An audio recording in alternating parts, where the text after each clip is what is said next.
मुख्यमंत्री जयराम ठाकुर ने कांगड़ा में मुख्यमंत्री की एक शाम कांगड़ा के कर्मचारियों के नाम कार्यक्रम में भारी संख्या में मौजूद कर्मचारियों को संबोधित किया।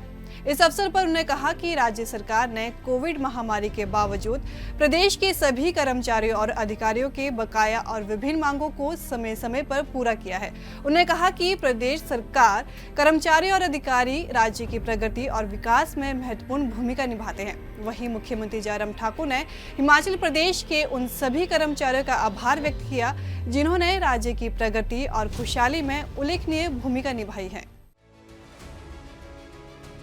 मुख्यमंत्री जयराम ठाकुर ने कहा कि हिमाचल प्रदेश के गठन के बाद कर्मचारियों ने सदैव ही राज्य के विकास में अपना योगदान सुनिश्चित किया है। उन्होंने कहा कि राज्य सरकार कर्मचारियों के कल्याण के लिए प्रतिबद्ध है, जबकि पिछली सरकार ने कर्मचारियों को विभिन्न आर्थिक लाभ प्रदान करने में कभी भी सहानुभूतिपूर्वक रवैया नहीं अपनाया। मुख्यमंत्री ने कहा कि हाल ही में हुई प्रदेश मंत्रिमंडल की बैठक में एसएमसी अध्यापकों को लाभान्वित करने का निर्णय लिया गया है। उन्होंने कहा कि एनएचएम कर्मचारियों की उचित मांगों पर भी सरकार सहानुभूतिपूर्वक विचार करेगी। मुख्यमंत्री ने कांगड़ा में तृतीय और चतुर्थ श्रेणी के कर्मचारियों के लिए सरकारी आवासीय भवनों के निर्माण के लिए 3 करोड़ रुपए का प्रावधान करने की घोषणा भी की। इस अवसर पर मुख्यमंत्री का स्वागत करते हुए राज्य कर्मचारी और पेंशन भोगी कल्याण बोर्ड के उपाध्यक्ष घनश्याम शर्मा ने कहा कि कोरोना संकट की चुनौतियों के बावजूद जयराम ठाकुर के नेतृत्व वाली राज्य सरकार ने कर्मचारियों की लंबे समय से चली आ रही मांगों को पूरा किया है। हिमाचल प्रदेश के जो कर्मचारियों का हिमाचल प्रदेश की इस यात्रा में जो एक कंट्रीब्यूशन रहा है, योगदान रहा है, उसके लिए आप सबके बीच में आभार करने के लिए यहाँ पर आया हूँ। बात पे मैं जिक्र करता हूँ, कर्मचारी बहुत महत्वपूर्ण भूमिका निभाते हैं प्रदेश के विकास में और समाज के उत्थान में। हम लोग चाहे सरकार की ओर से कितनी योजनाएं बना लें, कितनी भी अच्छी योजनाएं बना करके हम तैयार कर लें, लेकिन जमीनी स्तर पर उनको लागू करने के लिए अगर सबसे महत्वपूर्ण भूमिका कोई निभाते हैं तो कर्मचारी भाई बहन निभाते हैं। और ऐसे में स्वाभाविक रूप से आज हम जहां गले से जोर चिल्ला करके किसी योजना के बारे में मिलते हैं, बात करते हैं, लोगों से मिलते हैं, लाभार्थियों से, तो आपका जो किया हुआ काम उन तक पहुंचता है।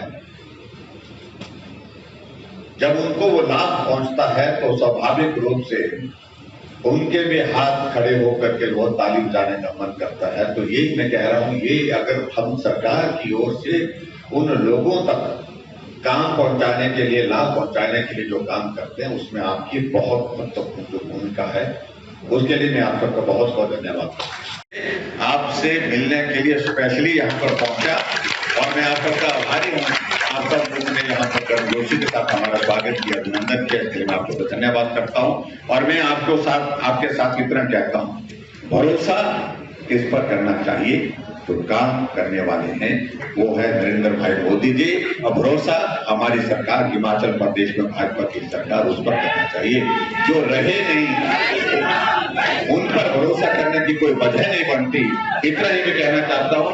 एक बार फिर से आप सबका आज के इस कार्यक्रम में हुए कुछ काम अभी विचाराधीन है, कुछ काम जो है आने वाले समय में करेंगे, लेकिन उसके लिए बहुत आवश्यक है। अगर हम इस बात को लेकर के कह रहे हैं कि हम इस संबंध को एक रिश्ते के नाते लंबे समय के लिए निभाना चाहते हैं, तो होना क्या चाहिए? होना ये चाहिए कि हम एक दूसरे के दुख सुख के साथी होने चाहिए। अच्छा वक्त हमेशा किसी के लिए नहीं रहता, वक्त आता जाता रहता है। और ऐसी परिस्थिति में जब आपको हमारे सहयोग की आवश्यकता हो तो हम वक्त रहें, और जब आप सबके सहयोग की आवश्यकता हमें हो तो आप भी दिखने चाहिए, आप भी दिखने चाहिए। इस साथ में जो हमारे साथी दूसरे हैं जो गारंटी दे रहे हैं, देखो पहले तो उनकी अपनी ही गारंटी नहीं है, क्योंकि पूरे देश भर में कहीं बचे नहीं, कहीं नहीं रही गुंजाइश उनके लिए। और इसलिए गारंटी की बात उनके लिए जहां जो कह रहे हैं वो सिर्फ अपने मकसद के लिए कही जाती है बात। आप एक ऐसे प्रबुद्ध नागरिक हैं जो अच्छी बात, सारी चीजों को बहुत अच्छी तरह से समझते हैं, समझाने की आवश्यकता नहीं है। रेजिडेंशियल अकोमोडेशन के लिए क्लास 3 और क्लास 4 के लिए कहा गया कि भाई यहाँ बहुत बड़ी कठिनाई है कांगड़ा जिला में और होनी चाहिए। उसके लिए मैं आप सबको इतना जरूर कहता हूँ कि मैं 3 करोड़ रुपए आपके लिए स्वीकृत कर दूंगा कांगड़ा जिला के लिए, और जिससे आपकी जो रेजिडेंशियल अकोमोडेशन की जो समस्या है उसका समाधान करने की स्थिति में हम आगे बढ़ सके।